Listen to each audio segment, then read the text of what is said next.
Hello everyone, and welcome back to my YouTube channel. Today, we are going to be talking about one of what's probably is fast rising to be one of my favorite second Dr. Patrick Troughton stories. This one's called the Macra Terror. Before we get into this four-part animated episode, let's first go through the formalities. Welcome back to my channel. Be sure to like, subscribe, leave a comment telling me what you thought of this video or what you thought of this review.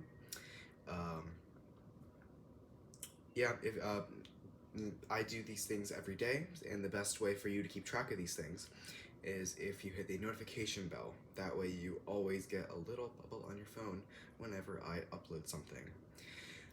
Let's dive into the Macra Terror.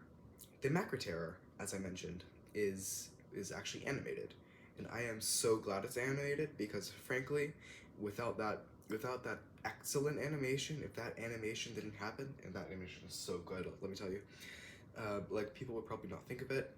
I've even heard it regarded as like one of the low points of the Second Doctor era, but now it's rightfully so seen as one of his finest. It's probably one of his finest hours, so to speak. The story itself is unfortunately Ben and Polly's last full story, because the next one, which I'll be reviewing tomorrow or later today, I think, I don't know, the Faceless Ones, it's their departure story, which is kind of sad.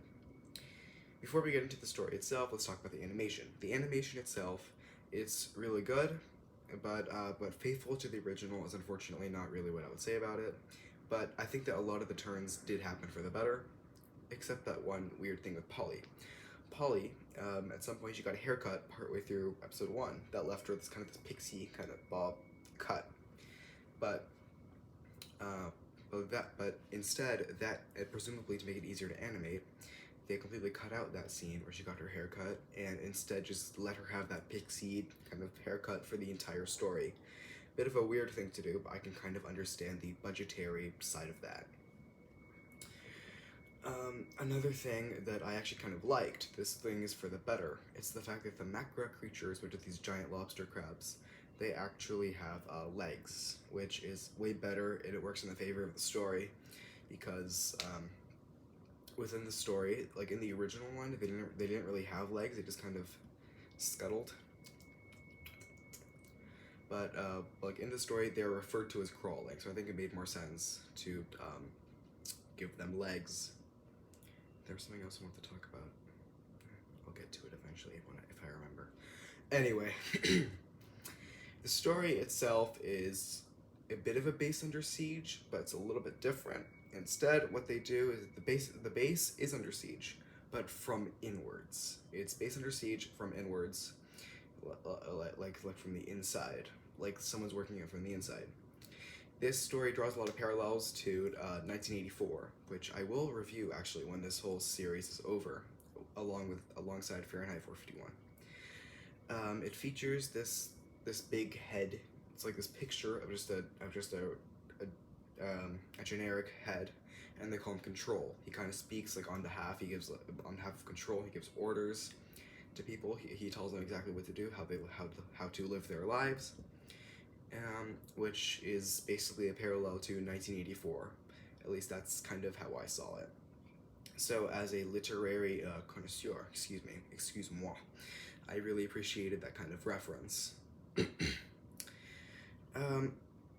So, as I mentioned, the story itself, they feature on a colony.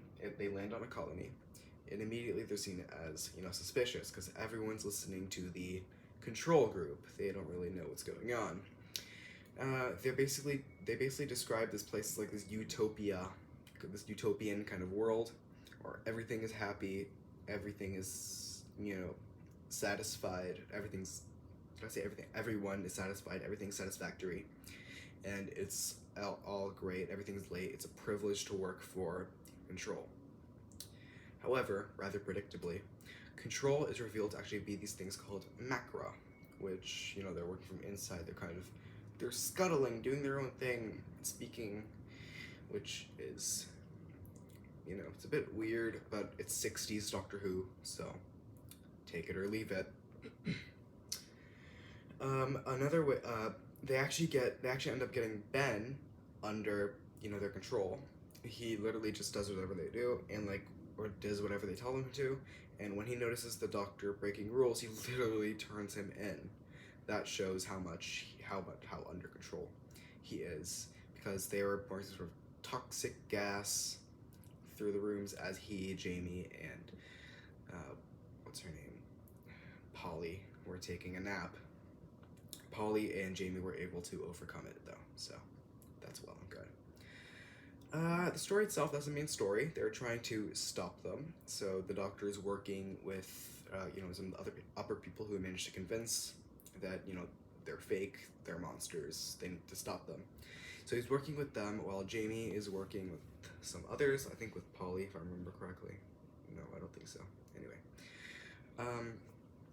And like he's working in the underground, grabbing keys and such to open the doors.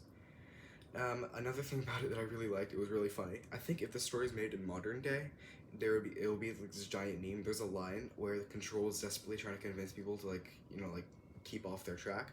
They keep screaming, "There's no such thing as Macra! Macra do not exist! There's no such thing! You're imagining!" And anyone who speaks otherwise, they're seen as insane and they're taken to the Control Asylum.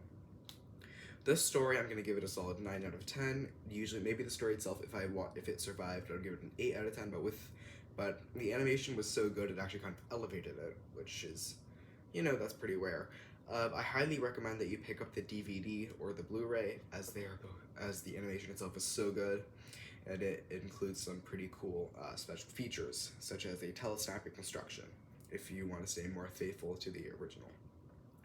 That's all for today. I hope you enjoyed this video. If you did, be sure to give it a like. If not, I'm sorry, just click away, do something else. And soon enough, I'll be reviewing the faceless ones. Bye now.